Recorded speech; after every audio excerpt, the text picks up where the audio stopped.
South India shopping mall, the wedding మంత్ర, సరికొత్త wedding collection, south India shopping mall.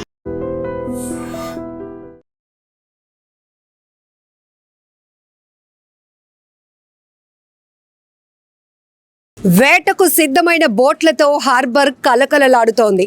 సందడి వాతావరణం కనపడుతుంది. ఒక రకంగా బోట్ల జాతరలా కనిపిస్తోంది. ఒకేసారి మనం 11 జెట్టీల్లో 700 బోట్లు చూడటం అనేది ఒక ప్రత్యేకమైన రోజుగా చెప్పుకోవచ్చు. ఏప్రిల్ 15 నుంచి జూన్ 15 వరకు, అంటే 14 తేదీ పూర్తయిన వరకు, అంటే 60 రోజుల పాటు నిర్విరామంగా కొనసాగినటువంటి విరామం తర్వాత, అంటే అప్పుడు చేపలు గుడ్లు పొదగటం జరుగుతుంది కాబట్టి వేట నిషేధ సమయం అది. 60 రోజుల తర్వాత ఈరోజు, అంటే కరెక్ట్గా ఇప్పుడు టైం 12 అవుతోంది. జూన్ 14వ తేదీ ముగిసి జూన్ 15వ తేదీలోనికి అడుగు పెట్టాం. ఎగ్జాక్ట్లీ మనం 12 గంటలకు హార్బర్లో ఉన్నాం. ఇదొక గ్రేట్ ఎక్స్పీరియన్స్. ఎందుకు చెప్తున్నాను అంటే, ఖచ్చితంగా మనం సముద్రాన్ని చూసినప్పుడు ఆహ్లాదకరమైన వాతావరణం చూసి మనం ఆ అలలను చూసి సరదా పడుతూ ఎంజాయ్ చేస్తాం. కానీ గంగమ్మ తల్లిని నమ్ముకొని దినదిన గండంగా గడుపుతున్న వీళ్ళ జీవితాలు ఎప్పుడూ మనకి చాలా కష్టంగా అనిపిస్తాయి. వినటానికి కూడా చాలా ఆసక్తిగా అనిపిస్తూ ఉంటాయి. అనేక సందర్భాల్లో మనం చూసాం, బోటు ప్రమాదాలు కావచ్చు, లేకపోతే వీళ్ళు ఇన్ని రోజులు వేట కోసం వెళ్తూ 10-15 రోజులు కూడా ఉండాల్సి వస్తుంది. కొన్ని సందర్భాల్లో ప్రకృతి విపత్తులు ఎదుర్కొన్న సమయంలో అయితే ఇంకా వాళ్ళ కష్టం కానీ వాళ్ళ ప్రిపరేషన్ చాలా వర్ణనాతీతం. బట్ ఇప్పుడైతే బోట్లు ప్రారంభమవుతున్నాయి, వేటకు సిద్ధపడుతున్నారు వీళ్ళంతా. సో ఇప్పుడు ఒక బోట్లోనికి వెళ్ళటానికి ఈ స్టాఫ్ అంతా కూడా రెడీ అవుతున్నారు. ఆయన డ్రైవర్. అండ్ మీరేం చేస్తుంటారు? ఓకే, ఎంతమంది ఉంటారండి బోట్లో? 11 మంది 11 మంది ఉంటారు. సరే, మీ బోట్లోనికి వెళ్ళిపోదామా? పదండి. సో బోట్లోనికి వెళ్ళిన తర్వాత అసలు ఎలాంటి ప్రిపరేషన్తో వెళ్తారు? వీళ్ళు బోటు అయితే కనుక 15 రోజుల కోసం ప్రిపరేషన్తో వెళ్తున్నారు. సో ఇప్పుడే ఇంట్లో గంగమ్మకి పూజలు చేసి చల్లగా చూడమ్మా అంటూ మొక్కుకుంటూ ఇంట్లో ఉన్న వాళ్ళందరికీ వెళ్ళొస్తాం జాగ్రత్త అని చెప్తూ, పిల్లలుంటే కనుక జాగ్రత్తగా చదువుకోండిరా మేము వచ్చేదాకా, అమ్మ చెప్పిన మాట వినండి అంటూ, అలాగే భార్యలకైతే జాగ్రత్త, అన్నీ మొత్తం కుటుంబ బాధ్యతలు అప్పజెప్పి వెళ్తున్నారు. సో ఇదంతా చాలా ఇంపార్టెంట్ అనమాట. ఎందుకంటే ఈరోజు 60 రోజుల తర్వాత వేట ప్రారంభమవుతుంది కాబట్టి జెట్టి నుంచి మొత్తం బోట్లన్నీ కదులుతున్నాయి. ఒకేసారి 700 బోట్లను ఒకే దగ్గర చూడడం అనేది ఇంకాస్త గ్రేట్ ఎక్స్పీరియన్స్ అనిపిస్తోంది. చలో వెళ్దాం, వాళ్ళతోనే మాట్లాడదాం. హార్బర్లో అర్ధరాత్రి 12 గంటలకు బోట్ నెంబర్ 286లో ఉన్నాం. సో వేటకు వీళ్ళంతా కూడా సిద్ధమయ్యారు. ఆల్రెడీ నిన్నటి నుంచి కూడా ఏర్పాట్లన్నీ జరిగాయి. సో 15 రోజుల పాటు వేటకి వీళ్ళు సిద్ధమవుతూ వెళ్తున్నారు కాబట్టి ఎలాంటి ప్రిపరేషన్తో వెళ్తారు, ఏమేమి తీసుకువెళ్తూ ఉంటారు, వాళ్ళు ఆ 15 రోజులు ఉండటానికి, ఒకవేళ వాళ్ళు అనుకున్నట్టు ఫిషింగ్ పడితే కనుక ముందుగానే వెనక్కి వస్తారు, లేదు అంటే కనుక 15 రోజులకి ప్రిపేర్ అయ్యే వెళ్తూ ఉంటారు. అసలు వాళ్ళు ఉండటానికి ఏం పట్టుకెళ్తూ ఉంటారు, బోట్ నడవటానికి, ఫిషింగ్కి ఎలాంటి ప్రిపరేషన్తో వెళ్తారు. ఒకసారి బోట్ డ్రైవర్ గారు మనతో పాటు ఉన్నారు, అండ్ వాళ్ళ క్రూ కూడా. మొత్తం 11 మంది బయలుదేరుతారంట. చెప్పండి, అసలు ఎట్లా ఇంటి నుంచి ఇప్పుడు బయలుదేరారు కదా, 60 రోజుల విరామం తర్వాత పూజలు కూడా గట్టిగా చేసినట్టున్నారు, కనపడుతుంది. ఎస్, ఇప్పుడు మొదలవుతారు. ఏమేమి ప్రిపరేషన్ నిన్నటి నుంచి కూడా బోట్ ప్రిపరేషన్ కోసం చెప్పండి, ఏమేమి తీసుకెళ్తూ ఉంటారు? Ice, oil, ration, next water, ఏం తీసుకెళ్తాం. ఎన్ని రోజులకు మొత్తం ప్రిపేర్ అంటే 15 రోజులకి. 15 రోజులకి ఎంత ఆయిల్ తీసుకెళ్తారు? 4 టన్నుల ఆయిల్ తీసుకెళ్తాం. 4 టన్నులు. ఓకే. ఐస్ 15 టన్నులు. 15 టన్నులు. ఒకవేళ ముందుగానే మీరు అనుకున్నట్టు పూజలు గట్టిగా ఫలిస్తే ఎంత త్వరగా ఇంటికి వస్తే అంత హ్యాపీ. అదిగో ఆయన మొహంలో కనిపిస్తుంది. ఓకే, అంతే మేడం. ఇప్పుడు మీరు ఎంతమంది వెళ్తారు, ఎవరెవరు ఉంటారు మీతో పాటు? అందరం ఒక దగ్గర ఉంటాం. అంటే 11 మంది వెళ్తారు. మీతో పాటు మిగతా వాళ్ళ పని ఏంటి? నాతో పాటు 11 మంది. ఓకే, మీరు డ్రైవింగ్ చేస్తారు. మీకు ఇంకా ఆల్టర్నేట్ గా ఇంకొకరు ఉంటారు, సెకండ్ డ్రైవర్ ఉంటారు. ఎంతమంది డ్రైవర్లు వెళ్తారు? ఇద్దరు. బోట్ లో ఇద్దరు డ్రైవర్లు. మిగతా వాళ్ళు కళాశాల పుషెల్మేని వంట, వల వేయడానికి ఒకరు, ఐస్ ఫిల్ చేయడానికి ఒకరు, వల వేయడానికి 8 మంది ఉంటారు మేడం. ఓకే, వల వేయడానికి 8 మంది. ఎంత బరువు ఉంటుంది? ఉంటుంది మినిమం 190 కేజీలు 100 కేజీలు ఉంది మినిమం. దానికోసం ఒక 8 మంది 6 మంది వరకు పక్కా పక్కా. పక్కా ఉంది. మీ ఎక్స్పీరియన్స్, మీ పేరండి? నా పేరు కన్నయ్య అండి, మైల్పల్లి. కన్నయ్య గారు, ఎన్నాళ్ళు ఎక్స్పీరియన్స్, మీ అనుభవం? అనుభవం అంటే 30 సంవత్సరాల ఎక్స్పీరియన్స్ ఫిషింగ్ హార్బర్లో. డ్రైవర్ తీసి ఒక 20 సంవత్సరాల ఎక్స్పీరియన్స్. సో హార్బర్లో 30 ఏళ్ళ అనుభవం, డ్రైవర్గా 20 ఏళ్ళ అనుభవం.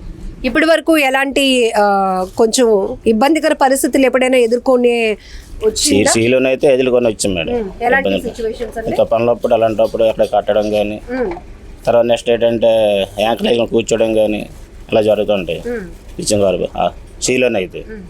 అంటే ఇప్పుడు 15 రోజుల పాటు వెళ్తారు కదా, ఒకవేళ అదృష్టం మీద ఆధారపడి ఉంటుంది మీదంతా కూడా. ఆధారపడి ఉంటుంది, ఏదైనా అదృష్టం మీద ఆధారపడి ఉంటుంది. ఎంత దూరం వరకు వెళ్తే మీకు కావాల్సినంత ఫిషింగ్ ఉంటుంది అనుకో? దానికి చెప్పలేము మేడం, ఎంత దూరం వెళ్తే చెప్పలేము. అది అదే ఒక్కొక్కసారి ఫెయిల్ అయిపోవచ్చు, ఒక్కొక్కసారి రావచ్చు. ఒకవేళ అంటే రెండు మాకు నాలెడ్జ్ కోసం మిమ్మల్ని అడుగుతున్నాము. ఒకవేళ ముందుగా మీరు వెళ్తున్నప్పుడే మీకు దొరికితే కనుక, ఫిషింగ్ పడితే కనుక హ్యాపీగా అందరూ సంతృప్తితో వచ్చేస్తుంటారు, లేదంటే ఇంకా ముందుకు వెళ్తారు. ఎంత దూరం వరకు వెళ్ళటానికి ప్రిపేర్ అయి ఉంటారండి? మేము ఎక్కడంటే మేడం ఒక పూరి వరకు వెళ్తాం మేడం. లాంగ్ అయితే, డీప్ అయితే ఒక 150 కిలోమీటర్ల వరకు వెళ్తాం. 150 కిలోమీటర్ల వరకు వెళ్తారు. ఇంతకు ముందు మీరు చెప్పినట్టు ఈ తుఫాన్లు అలాంటి పరిస్థితులు వచ్చినప్పుడు, ఇప్పుడు ఇక్కడ మీరు జెట్టి దగ్గర ఉంటే తుఫాను హెచ్చరికలు ఉంటాయి, మత్స్యకారులు ఎవరు వేటకు వెళ్ళొద్దు, గాలుల ప్రభావం ఎక్కువగా ఉంటుంది, మీకు ఇబ్బందిగా ఉంటుందని చెప్తారు. ఒకవేళ ఆల్రెడీ మీరు వేటలో ఉండి ఇలాంటి తుఫాను హెచ్చరికలు వస్తే అలాంటి పరిస్థితులు ఏమైనా ఫేస్ చేశారా? అలాంటి పరిస్థితులు ఉన్నప్పుడు జట్టిలో ఉంటాయి మేడం, పోర్ట్లు ఉంటాయి కదా, గంజం పోర్టు, నెక్స్ట్ అంటే మొన్న కడుతుంటారు కదా బాన్పాడు పోర్టు, దగ్గరలో ఉంటే అక్కడికి వెళ్ళిపోతాం. లేదు ఒకవేళ లేదంటే యాంకరేషన్ కూర్చోండి పడుకొని. అప్పుడు ఎలా ఉంటుందండి పరిస్థితి? ఆ పరిస్థితి ఏరేలాగా ఉంటుంది, ఇంకా దాన్ని చెప్పలేము మనం, ఎలా ఉంటుంది అని మనకు తెలియదు. ఆ తుఫాను వచ్చినప్పుడు అయితే బతుకుతామో గ్యారెంటీ లేదమ్మా.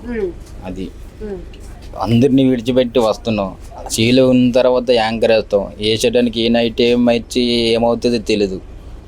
అలాగా అంతే, అది కంట్రోల్ అయిందాకా అలా ఉండడమే యాంకర్ వేసుకొని, మళ్ళీ కీర్ అయిపోయిన తర్వాత మళ్ళీ యాంకర్ పెట్టుకుని మళ్ళీ యాడ్ చేయడానికి వెళ్తాం అంతే. ఒక్కొక్కసారి మీరు చాలా జాగ్రత్తలు అనుకోకుండా కొన్ని ఇష్యూస్ జరుగుతూ ఉంటాయి కదా, అలాంటి సమయంలో మీలో మీరు ధైర్యాన్ని ఎలా నింపుకొని వెళ్తూ ఉంటారు? గంగలోకి వచ్చిన తర్వాత అంతా గంగం ధైర్యాలే, తల్లి వల్ల ఇంకా భారం వేసేస్తాం, ఆయనకి ఇంకా మనం ఏం చెప్పలేము.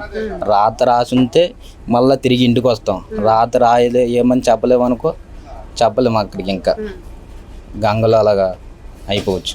ఇప్పుడు 15 రోజుల కోసం వెళ్తున్నారు వేట కోసం, ఇంట్లో ఎట్లాంటి జాగ్రత్తలు చెప్తారు అమ్మ వాళ్ళకి కానీ, ఒకవేళ పెళ్ళి అయి ఉంటే? చెప్తారు మేడం, ఆయనకి చెప్తారు జాగ్రత్తగా వెళ్ళి జాగ్రత్తగా రాయండి అని. వాళ్ళకి ఏం కావాలి, మా ఆయన యాటికి వెళ్ళి బాగా వస్తే చాలు, మా పిల్లల్ని మమ్మల్ని చూసుకుంటే చాలని, అది చిన్న కోరికలకి అంతే. ఈ సెల్ ఫోన్ సిగ్నల్స్ అన్ని ఉంటాయా మీరు లోపలికి వెళ్ళిన తర్వాత? సీలో అంతే దరిమేటలో అంతా ఉంది మేడం, బారుకి దీప్కి ఎక్కువ మనకు సిగ్నల్ ఉండవు అంతే, ఫోన్లు కూడా అవ్వవు. మీరు చిన్నప్పటి నుంచినా అంటే మీ నాన్నతో పాటు వెళ్ళడం అలవాట మీకు? అంటే చాలా అనుభవంగా చెప్తున్నారు. లేదు మేడం, చిన్నప్పటి నుంచి అలవాటు. నాన్నోళ్ళు తీసుకెళ్లారు, ఇంతవరకు వచ్చాం, వాళ్ళ వెనక పడిపోయినారు, ఇప్పుడు మేము వాళ్ళ స్థాయిలో మేము వచ్చాం. అలా నాన్నతో వెళ్ళినప్పుడు కానీ మీకు కానీ అలాంటి ఎక్స్పీరియన్స్లు ఉన్నాయా? లోపలికి వెళ్ళిన తర్వాత ఇబ్బంది పడడం కానీ? చాలా ఆనందంగా ఉంది. మాకు ఒక్క ఇచ్చాడు, మాకు బతకడానికి దారి ఇచ్చాడు, ఆ ధైర్యం ఒకటి ఇచ్చాడు, చాలది. మేము బీచ్ అనేటప్పటికో హార్బర్ అనేటప్పటికో విజిటింగ్కి అలా వచ్చి బోట్లు చూసి భలే ఉన్నాయి అనుకొని వెళ్ళిపోతాం, లేకపోతే ఆర్కే బీచ్ కానీ రుషికొండ బీచ్కి వెళ్తే ఆ వాటర్ని ఆ వేవ్స్ని చూసి ఎంజాయ్ చేస్తాం. కానీ మాకు కనబడిన వేరే ప్రపంచం ఇంకా మీరు ముందుకు వెళ్ళే కొలది ఉంటుంది. లోపల ఎలా ఉంటుంది అక్కడ లోపల వాతావరణం కానీ ఎలా ఉంటుంది? వాతావరణం అంతే మామూలుగా ఉన్నప్పుడు చాలా హ్యాపీగా ఉంటుందమ్మా. అది మళ్ళా భయంకరంగా వ్యతిరేకంగా సముద్రం లేచి వచ్చింది అనుకో, చెప్పలేం, ప్రాణాలకి రిస్క్ చేయాలి. అది చూడడానికి ఇక్కడ బయట వాళ్ళకి బాగా ఉంటుంది, నాన్కి వెళ్ళినప్పుడు మాత్రం ప్రాణాలకి రిస్క్, మన ప్రాణాలు మనకి ఆమె లేదు అసలు. అది అలాంటి పరిస్థితులు ఉంది. కానీ మరి ఇన్ని చూసినా కూడా మా నాన్న వేట ఇంత బాధపడుతున్నాడు, ఇంత పరిస్థితులు ఉన్నాయి, ఇంకొక జాబ్ చేసుకోవాలి అనే ఆలోచన కాకుండా ఇదే మీరు కూడా ఎందుకు కొనసాగిస్తారు? ఇది చాలా మందికి డౌట్ ఉంటుంది. డౌట్ అంతే, చిన్నప్పటి నుంచి మా గంగమ్మే దయ, ఆ తల్లి లేకపోతే మా ఇంతలో కూడా లేదు. చదువుకున్న వాళ్ళు కూడా కొన్ని మంది చాలా మందికి ఎంతో మంది చదువుతున్నారు. ఇప్పుడు కూడా జట్టులో కూడా చదువుకున్న వాళ్ళు మంది ఉన్నారు. జాబులు లేక చుట్టూ తిరిగి మళ్ళీ ఎక్కడికే వస్తున్నారు. ఎందుకని?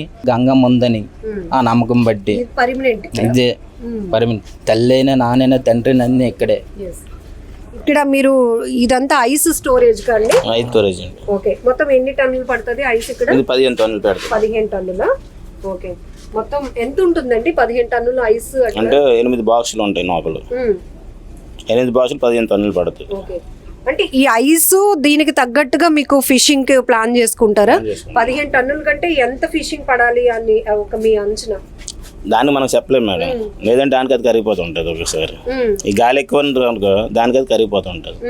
అది ఐస్ అయితే దానికి మనం చెప్పనా కావద్దు. అది మనం ఏటకి వెళ్తున్నాం కానీ ఎంత వేస్తామని మనకు తెలియదు. అది నాచు రావచ్చు, కొద్దిగా నామ రావచ్చు, దానికి చెప్పలేము. అది ఎక్కువగా ఏ రకం ఫిష్ పడితే మీరు కొంచెం లాభంలో ఉంటారు?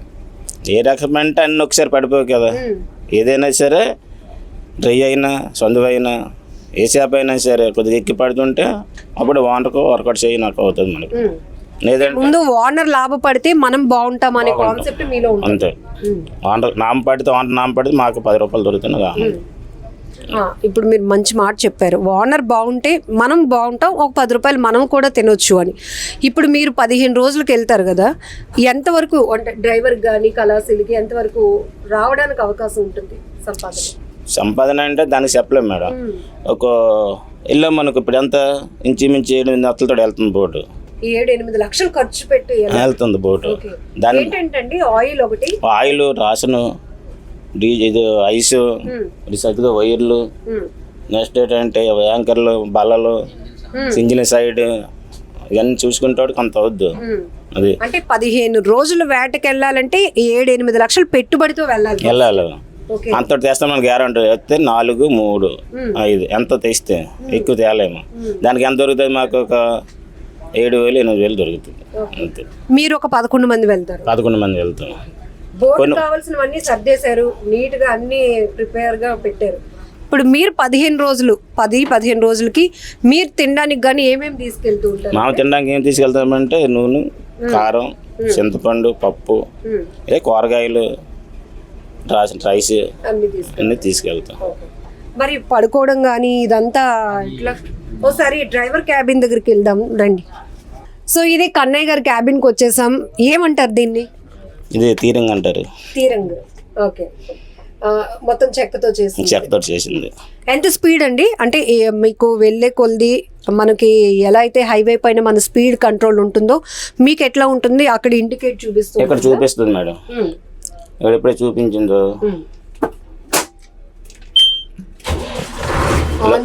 ఆన్ చేసా లొక్కుతాం కదా. ఇదిగో 15 పెడతాం.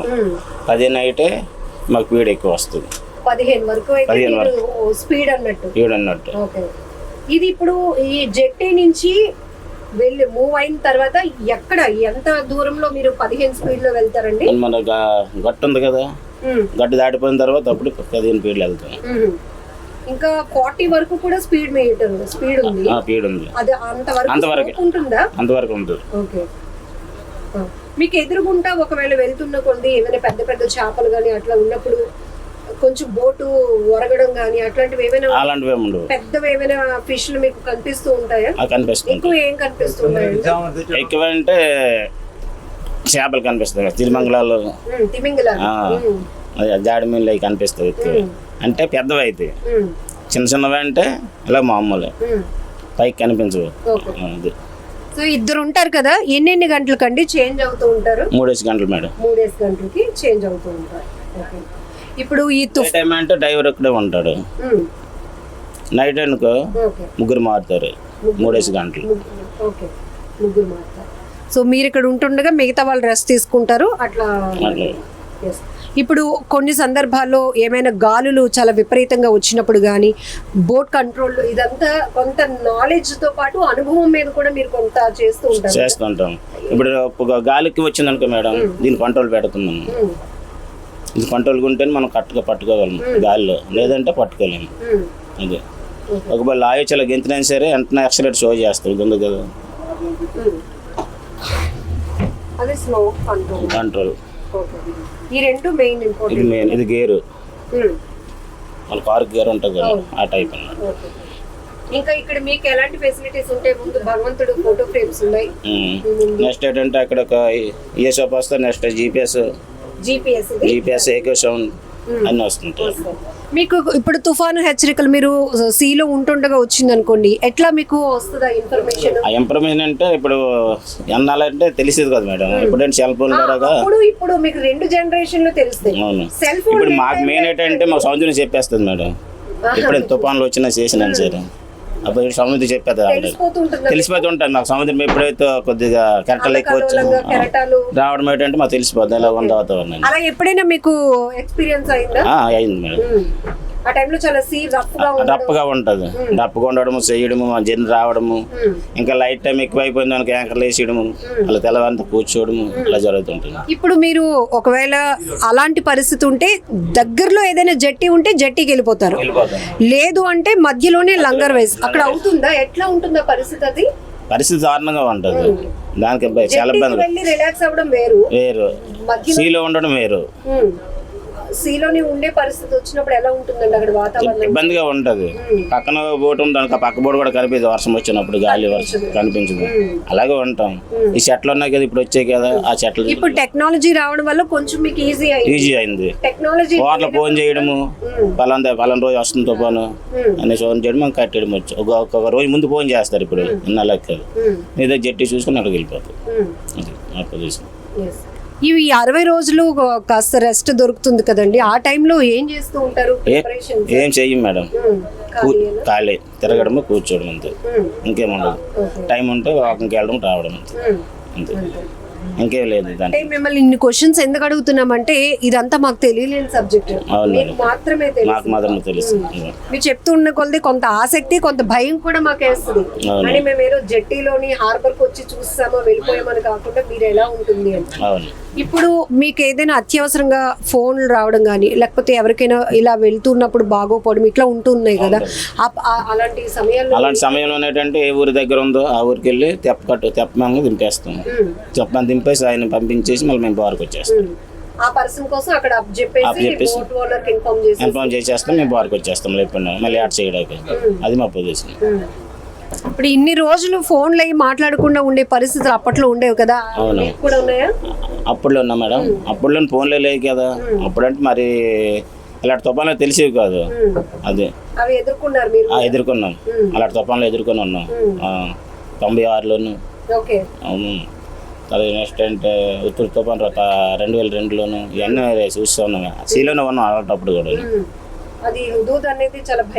పరిస్థితి అది అలాంటి తుఫాన్లు ఎదుర్కొన్నాం.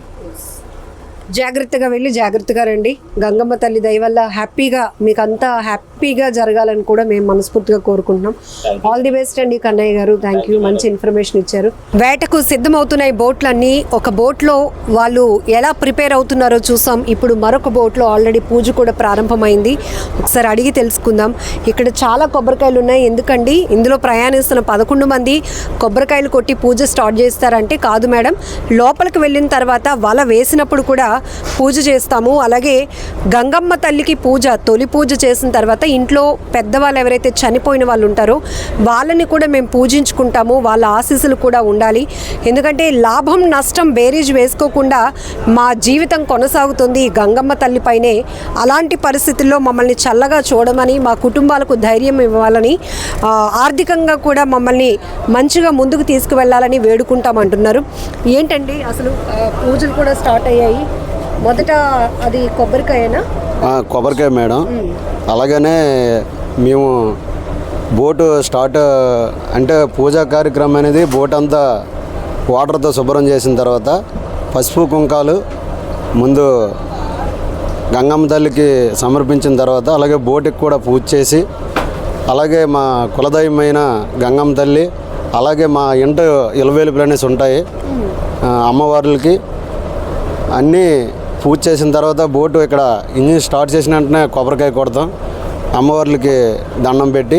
అలాగే ఇక్కడ గట్టు అనేసి ఉంటుంది, ఫస్ట్ గట్టు దాటిన వెంటనే మళ్ళీ గంగమ్మ తల్లికి దండం పెట్టి కొబ్బరికాయ అనేది కొట్టడం గట్టు జరుగుతుంది. అంటే జట్టి దగ్గర జట్టి గట్టు ఫస్ట్ గట్టు దాటకు ముందే కొబ్బరికాయ దండం పెట్టి గంగమ్మ తల్లికి దండం పెట్టి కొబ్బరికాయ కొడతాం. అలాగే మళ్ళీ మేము ఏటకెళ్ళి ఈ 2 గంటలు 3 గంటల సమయంలోని అంటే ఈ బోటుకి అయితే 3 గంటల్లో ఏట దరిదాపుల్లోకి వెళ్తాం. వెళ్ళిన తర్వాత 3 గంటల్లో ఎంత దూరం వరకు మీ ప్రయాణం ఉంటుందండి? 3 గంటల్లో ఒక 20 మైళ్ళు 30 మైళ్ళు వెళ్ళి మేము ఏట కొనసాగించే ముందు వల సముద్రంలో విడిసే ముందు మళ్ళీ అమ్మవార్లకి అందరికీ దండం పెట్టి వాళ్ళకి పసుపు కుంకుమ ధరించి మళ్ళీ కొబ్బరికాయ కొడతాం. అలాగే మేము ఏట సాగించి 15 రోజుల్లో కూడా ప్రతిరోజు ఉదయాన్నే లేచి బోటుకి పూజ చేసి అమ్మవార్లకి దండం పెట్టి ప్రతిరోజు కూడా అదే ఏట కొనసాగే ముందు పసుపు కుంకుమ మళ్ళీ వలకని ధరించి మా తాతల్ని ముత్తాతల్ని ఎవరెవరైతే మా పెద్దలు పూర్వీకులు ఉన్నారో అమ్మవార్లతో కలిపి వాళ్ళు కూడా మా ఏట కొనసాగే సమయంలోని అందరికీ మేము ఒక దండం పెట్టి వేట అయితే కొనసాగించడం జరుగుతుంది. అలాగనే మేము ఏటాడే దీనిలో మేము మాత్రమే కానీ అమ్మవార్లు గంగమ్మ తల్లి సహాయం ఉంటే తప్ప మాకు మత్స్య సంపద అనేది అంత సింపుల్గా రాదు. కానీ మాది ఏట అనేది ఒక ఎత్తు అయితే మేము గాలిలో దీపంలాగే సముద్రంలో ఉండాలి. కానీ మాకు ఎక్కడ కూడా గట్టు అంటే గట్టు దొరకదు, పుట్ట అంటే పుట్ట దొరకదు, ఎవరు కూడా సహాయం అనేది ఉండదు. కానీ మా కొనసాగించే టైంలోని ఇదంతా గాలిలో దీపంలాగే మా జీవనోపాధి అంతా ఏట కొనసాగించడం జరుగుతుంది. మళ్ళీ మేము ఈ గట్టు అంటే ఏట కొనసాగించుకొని ఇక్కడికి వచ్చినంత వరకు మా ప్రాణాల మీద మాకైతే నమ్మకాలు ఉండవు. అంటే ఆ మధ్యలో ఏం జరిగినా మాకెవరు అక్కడ సపోర్ట్గా ఉండరు కాబట్టి మాకు మేమే ఈ గంగమ్మ తల్లి సాయంతోనే మేము రావాలని చెప్పేసి ఇక్కడి నుంచి ప్రారంభించి మళ్ళీ ఏట నుంచి రిటర్న్ వచ్చే వరకు కూడా మేము ఒడ్డుకు వచ్చే వరకు కూడా మాకు నమ్మకం అనేది ఉండదు. కానీ మరి అలాగనే తప్పదు. మరి అందులో గంగమ్మ తల్లిలో ఏట కొనసాగించే వాళ్ళం అక్కడే మాకు ఏదేమైనా ఆ తల్లి దయ వల్ల మేము బతకాలి. మేము వెళ్ళే ఈ 11 మంది కావచ్చు 10 మంది కావచ్చు ఈ అందరూ కూడా ఆ గంగమ్మ తల్లి చల్లని ఆశీస్సులు ఉంటే తప్ప మాకు జీవనోపాధి అనేది చాలా కష్టం అవుతుంది మేడం. మరి అందువల్ల మరి ఎంతైనా మేము ఆ తల్లి దయ వల్లే అని చెప్పేసి తల్లికి నమస్కారం. ఎంతమంది వెళ్తున్నారండి ఈ బోట్లో? ఈ బోట్లో 8 మంది వెళ్తున్నాం మేడం. 8 మంది. ఎవరెవరు? డ్రైవరు మిగతా 7 సెకండ్ డ్రైవర్ ఉంటారు, 2 డ్రైవర్ మిగతా 6 కలాసులు. మీకు ఎన్నాళ్ళ ఎక్స్పీరియన్స్ ఉందండి? మాకు 5 సంవత్సరాల ఎక్స్పీరియన్స్ ఉంది. సో చాలా చూస్తూ ఉంటాం కదా ఈ తుఫాన్లప్పుడు కానీ ఇవప్పుడు మీరు అట్లా ఎలా ఆ సమయంలో కోఆర్డినేషన్ కానీ మీలో మీరు ధైర్యం చెప్పుకోవడం ఇవంతా ఎలా ఉంది? తుఫాను సమయంలోనైతే మాకు హెచ్చరికలు వస్తుంటాయి మేడం. ఆ తర్వాత డ్రైవరు ఉన్నారు, డ్రైవర్ చెప్పిన సహచర అనుసరుల మేరకే మేము మిగతా 7 కూడా డ్రైవరు చెప్పిన దాని మీద నడుచుకోవాలి. ఏమైనా డ్రైవరు ఇంకా మనకేమైనా ఆలోచన వస్తుంటే డ్రైవర్కి చెప్పాలి. ఆ తుఫాన్లు వచ్చేటప్పుడు మనం యాంకర్ పెట్టాలా లేదంటే ఏట సమయంలో ఉంటే ఎలాగుంటుంది అని అనేసి డ్రైవర్ చెప్తుంటారో దాని మీద మనం ఏట కొనసాగించాలా లేదంటే స్టాప్ చేసి యాంకర్ అనేది ఉంది మేడం, యాంకర్ ఉంటుంది అగండి అక్కడ ఉంది. ఆ యాంకర్ రోప్ కట్టి కిందకి దింపడం అవుతుంది, సముద్రంలో ఉడసడం అవుద్ది. దానివల్ల స్టాప్ అయి ఉంటుంది. మరి తుఫాను బీభత్సం ఏమైనా ఉందంటే ఆ యాంకర్ కూడా మరి కాయదు. మరి ఒడిసు ఎలాగుంటుందో ఆ ఒడిసు దీని మీద అంటే 4 దిక్కులు డ్రైవర్ని మాట్లాడినాను. ఆ యాంకర్ స్టాపు కూడా ఒక్కోసారి కాయదు. ఎందుకంటే గండి పడినట్టు చూడండి, వర్షం పడితే వరదలు వచ్చేటప్పుడు ఎలాగైతే వాటర్ వెళ్ళిపోతుంటుందో దానికి 100 రెట్టిలు ఈ ఒడిసి అనేది వస్తుంటుంది తుఫాన్ టైంలోని. అలాంటప్పుడు మరి ఈ యాంకర్ కాయలేదు అనుకుంటే మరి మనం 50 మైళ్ళు ఉన్నా 100 మైళ్ళ వరకు వెళ్ళిపోతుంటుంది మేడం బోటు. అలాంటప్పుడు మన డ్రైవరు నమ్మకం మీద ఆయన చెప్పిన చాకచక్యంగా నైపుణ్యంగా బోట్ని హ్యాండిల్ చేసి 8 మంది 10 మంది అయితే 8 మంది అయితే 11 మంది అయితే ఆయన మీద ఆధారపడి ఉంటాం మేడం, డ్రైవర్ మీద ఆధారపడి ఉంటాం. తర్వాత మా గంగమ్మ తల్లి దయ వల్ల ఏమైనా మాకు ఏమి హాని జరగకుండా రావాలనేసి ఇప్పుడు ప్రారంభించకుండా ఆ సమయంలో కూడా గంగమ్మ తల్లిని మేము దండం పెట్టుకోవడం అవుద్ది. అలాగే మా కుల దైవాలకి, మా ఇంటి దైవాలకి, మా అమ్మవార్లకి కూడా మేము దండం పెట్టుకుంటాం. ఆ మేరకే మరి మాకు ఒడ్డు చేర్చాల తల్లి అని చెప్పేసి మేము ఆ తల్లిని వేడుకుంటామండి. ఓకే అండి, పూజలు అయ్యాయి, జాగ్రత్తగా వెళ్ళిరండి. Okay madam. ఎస్, ఇంత ఇన్ఫర్మేషన్ ఎందుకు అంటే 60 రోజుల విరామం తర్వాత ఈరోజు వేట మొదలవుతుంది కాబట్టి హార్బర్లో జెట్టీల నుంచి 11 జెట్టీల నుంచి మొత్తం 700 బోట్లు ఒకేసారి జెట్టీల్లో కనపడుతూ ఉంటే చాలా అంటే చూడటానికి చాలా కలర్ఫుల్గా అనిపిస్తోంది. బట్ ఈరోజు అర్ధరాత్రి జూన్ 15వ తేదీ 12 గంటలకు మొత్తం అందరూ కూడా బోట్లకు ముస్తాబు చేసి కావలసినవన్నీ సిద్ధం చేసుకొని వాళ్ళు కూడా చక్కగా పూజలు చేసుకొని ఇంట్లో నుంచి బయలుదేరి మళ్ళీ బోట్లో పూజలు చేస్తున్నారు. అందరూ జాగ్రత్తలు తీసుకుంటున్నారు. ఎక్కడికక్కడ ఏర్పాట్లో ఎవరి పనులు వాళ్ళు. ఐస్ ఆల్రెడీ ఫిల్ చేశారు, ఆయిల్ ఫిల్ చేసుకొని ఉంచుకున్నారు. ఇంకా యాంకర్లు కావచ్చు, లేకపోతే రోప్స్ కావచ్చు, వలలు, ఇవన్నీ ముందు నుంచి కూడా చెక్ చేసుకొని అన్నీ సిద్ధపడి ఇప్పుడు ప్రయాణానికైతే సిద్ధమవుతున్నారు. వేట మొదలు పెట్టడానికి సిద్ధమవుతున్నారు. గంగమ్మ తల్లి ఆశీస్సులు లేకపోతే దినదిన గండంగానే మా జీవితాలు ఉంటాయి. ఎన్ని ఒడిదుడుకులు ఉన్నా కూడా మొదటి నుంచి మేము నమ్ముకున్నటువంటి ఈ సముద్రమే మా జీవనాధారం. ఆ గంగమ్మ తల్లే మాకు ఈ బ్రతుకుకి అండ అని కూడా వాళ్ళు చెప్తా ఉన్నారు. మొత్తానికి ఈ బోట్లన్నీ కూడా ప్రయాణం అవుతుంటే అందరూ ఏర్పాట్లో ఉంటే ఇది అసలు అర్ధరాత్రిలాగా అనిపించట్లేదు, ఒక పండగలాగా కనపడుతోంది. పండగలా ఉంటుంది మేడం. నిజంగా ప్రస్తుతం ఉన్నటువంటి సమాజం దేనికి ప్రయారిటీ ఇస్తుంది? ఆర్థిక సంబంధాల చుట్టూ మాత్రమే తిరుగుతోంది. మళ్ళీ ఎన్నికలంగానే చాలా విరక్తి కలుగుతాం. మంచి అనిపిస్తుంది కదా, లేడీస్ కూడా ఛాలెంజింగ్ జాబ్స్ చేసినప్పుడు చాలా బాగుంటది. ట్రాఫిక్ అసిస్టెంట్స్ గా నియమించిన ట్రాన్స్జెండర్స్ అందరితో సాల్యూట్ చేయించుకుంటున్నారు. ఫుడ్ డెలివరీ ఇవ్వటానికి వెళ్ళినటువంటి డెలివరీ బాయ్ అనిల్ పై కళ్ళ ముందు పెళ్ళండి